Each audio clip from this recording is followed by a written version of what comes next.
Greetings and welcome to another Diablo 4 video. Today we are talking about the Kurast Undercity, a new form of endgame content which came in with Vessel of Hatred in Diablo 4. And this was a bit of a weird one at first, and I was a bit surprised or a bit lost on how it works or how I get these tributes that I get to in a second. So this might be, if you're like feeling the same way, then this might be a video for you. So how does it work at first? Here in the Kurast, what's it called? Kurast Docks, Kurast Bazaar, sorry, in Upper Kurast right here, you have the Spirit Brazier. Here's the entrance to the Kurast Undercity, which you don't really see on the map because it just says Spirit Brazier right here, and you also have the stash, which you need if you want to put in some items right here. So you can activate this by a priority quest, which will pop up, I think, during the campaign, even maybe even after. But then you should follow up this quest, because after you did the first one or two quests of it, you can already go into the Kurast Undercity. But as far as I understand, or as far as I noticed, these tributes won't drop unless you do the whole quest chain. So keep that in mind. And if you want to use these tributes, then do the whole priority quest chain that is attached to these Kurast Undercity. It's not easy to miss. So you will see it, and then you can just get these tributes in various locations. For example, I found them, I think in Nightmare Dungeons, I found them in Helltide with the Blood Maiden. I think they dropped there pretty consistently, but it says they can drop almost anywhere, and it also says found from defeating summoned lair bosses. For example, you can find them with the torment bosses that you can spawn as well. Okay, so what are tributes now? Tributes are of varying quality. You have magic tributes, you have rare tributes, you have unique tributes, and I think you even have... No, I think that's it. I think there was one legendary tribute as well. So you have 4 different rarities, which depict what kind of bargain you can put in, and also they come with different affixes right here. So first of all, if you go to the Undercity, you can also open the portal without any tribute. You don't need the tribute to do the Undercity, but the tribute itself will give you specific rewards, or more like, I think like more like a higher chance of specific rewards. Like here it says for the rare tribute of Titans, completing the dungeon with at least attunement rank 1 will reward random boss summoning items. And attunement is something that you can get in the Undercity that you rack up. There's like some points that you get. You can fill like a meter, we will see in a second, you get attunement. So if you want that, or if you want like guaranteed runes right here, or this is like magic runes, and this is more like for leveling, because I think for the rare ones you need at least a torment difficulty, and for the magic you can use on all difficulty levels. For example, if you're still leveling up, or if you're doing like a second character or something, then you can use these as well. And there's also one that gives more experience at the end. I ran this once and I didn't find it to be a lot of experience, but maybe, I mean, I did it on a second character and I was like, oh, maybe it gives me like a level or 2, but it really wasn't that much. Maybe they need to tune a little bit. And then you get like these dungeon affixes. So with the blue one, you still have a starting time of 100 seconds. You have a time bonus penalty. So if you kill in the Undercity, you kill like some monsters called afflicted, you get bonus time. And overall, the Undercity works as a time event. So you start with a time. Here it says 100 seconds, for example. And then you need to go through 3 floors, by which you can rack up attunement by killing specific monsters. And you can get more time if you need to go through these 3 levels. And then at the end, going through the last portal gets you to the boss room, where time is not a problem anymore. So time is just gone. But up until that point, you need to like be a bit fast. It depends like how much time you got. That's on the basic. And then if we put in like this tribute here, for example, it shows you again here, you get reward upgrades runes, the starting time is lower, time bonus penalty is lower, and potion drop penalty is also lower. So it gets a bit harder and you need to be a bit faster. And then we got the option to put a bargain. We cannot put a bargain without a tribute, so keep that in mind. And the bargain also varies in selectable things depending on which tribute or which quality of tribute you put in. For example, the magic one can only give you maybe more weapons. If you put in some iron chunks, more armor, if you put in some rawhide and more jewelry, if you put in some bundled herbs. And as you can see, it says you'll be randomly rewarded 1 to 3 additional pieces of equipment, of which all are weapons or offense, and you can only use one bargain. So if you need like more weapons, if you're still leveling, I mean, we're not going to use the magic one, we're going to use the rare one. And then here it gets more interesting, because we can say we want legendaries that always have a core stat affix when possible.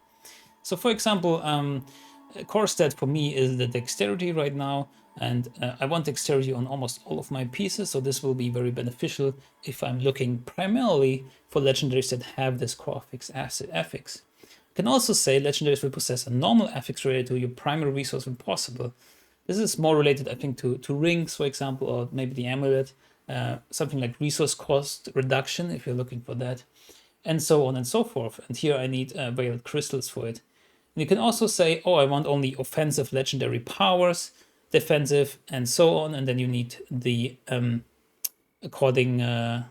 the right material right here. I think it's at this point you get the message, right?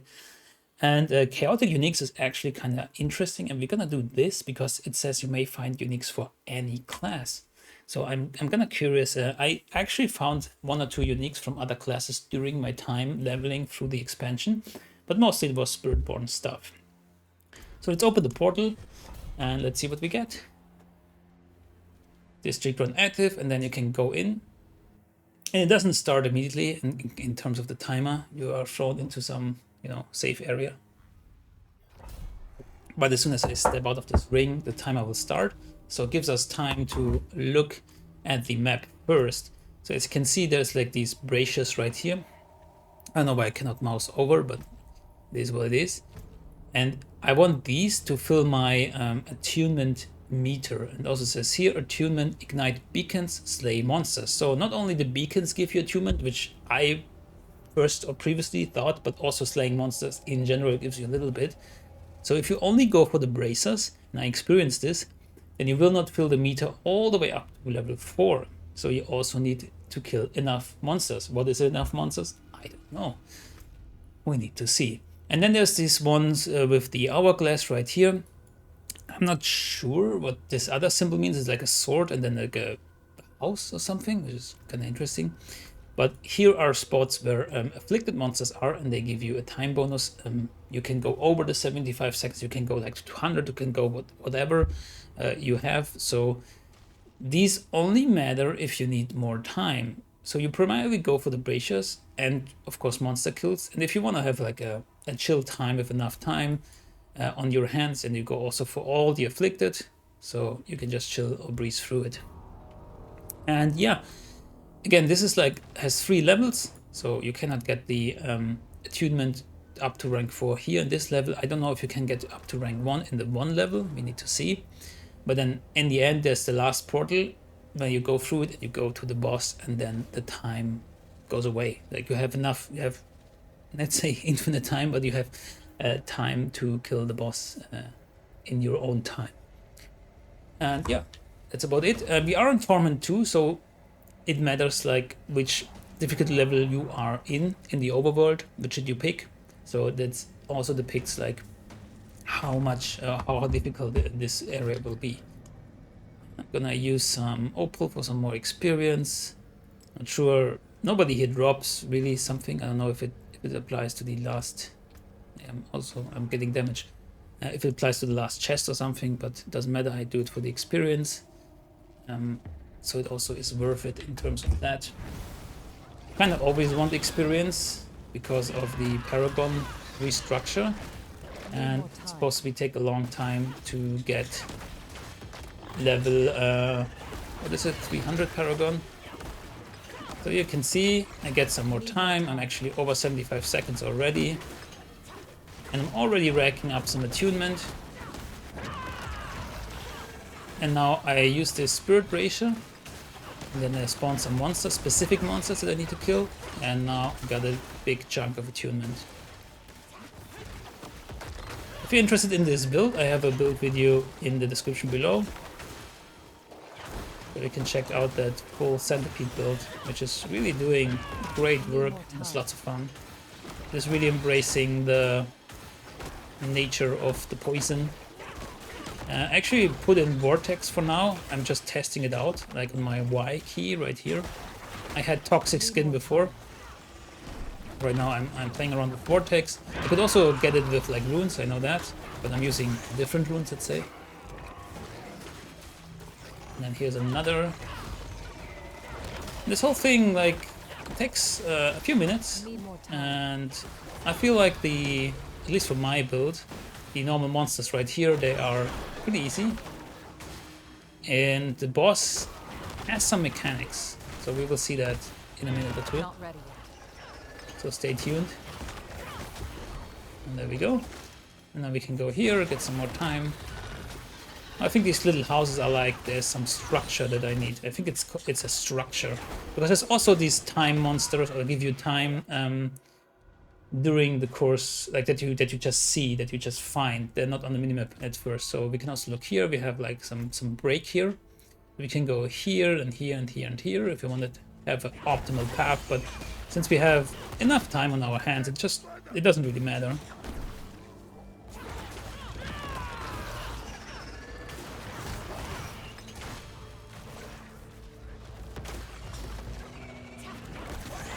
If you don't want to follow this little run here, you can skip ahead in the video down below, of course. We'll put a timestamp. I hope it works. Sometimes it does not with YouTube. It's kind of curious, but at least I'm putting the time down in the description, so you can also click it there if you want to jump right to the boss. Not ready yet. If you want to enjoy some more gameplay of this really nice build, and some more gibberish from me, and feel free to stay a while and listen. So we got almost to rank 2. Actually, on this level, it should not be a problem to reach rank 4. As you can see, I have no problem killing the monsters and everything. And do note, it in a way, if you put in a tribute, it gets harder in terms of like the time trial itself. But in terms of the monsters, they're not getting harder unless there's something else with legendary tributes or unique tributes. I haven't found them yet. I don't know where they drop. They probably only drop in higher torment tiers. And maybe they are attached to a higher torment tier. Not ready yet. But so far, in terms of difficulty of monsters, depends on what torment tier you're on. So that's kind of nice. I like that attachment to the torment tier more than I like the previous system where like you had different tiers of keys and whatever. Because now, if I can kill Torment 2, if I'm confident in Torment 2, I just go to Torment 2 in the world, in the overworld, and every activity that I do is tuned to that. So that's kind of nice. It's a different view on things, so it's a different way of looking at the difficulty. So we're almost at rank 4 of our attunement, which is nice. And I believe like these little dungeons, they're also random. That's not always the same tile set, but they are drawn from like a pool of tile sets. I think not everything can spawn here. Not every kind of monster. It's specific to like this Kurast, and maybe specific to Nahantu's monster families. So we are looking really good. We killed a lot of extra monsters. I only need one more spirit ratio. What happens? Yeah, Vortex is kind of nice actually. I like it.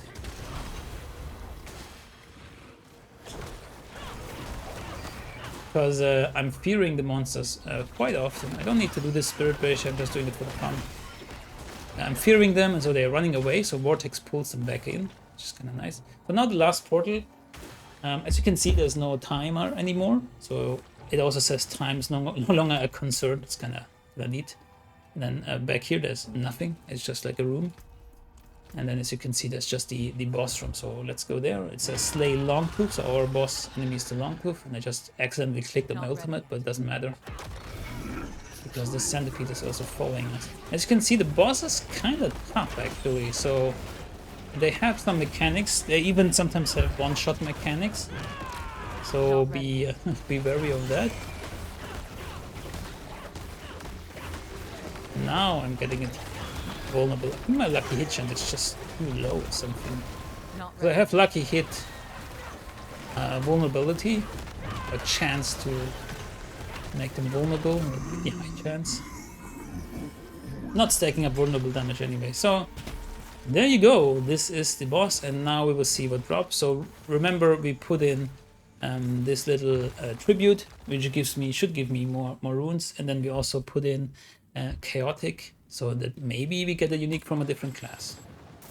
So these little bubbles here, they are experience. And then, oh, we got an ancestral for our, and then we got like 4 runes because we put in the tribute. We didn't get a unique from another class, as you see. I don't know if it's bugged, but that was my experience as well, that the tribute that we put in is not guaranteed giving you what you want.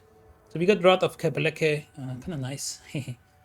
And yeah, another tempering menu. And that is the Undercity. I hope you enjoyed this. If you did, stay a while and press subscribe for more videos like that. And have fun in the Undercity. Good luck, have fun, and goodbye.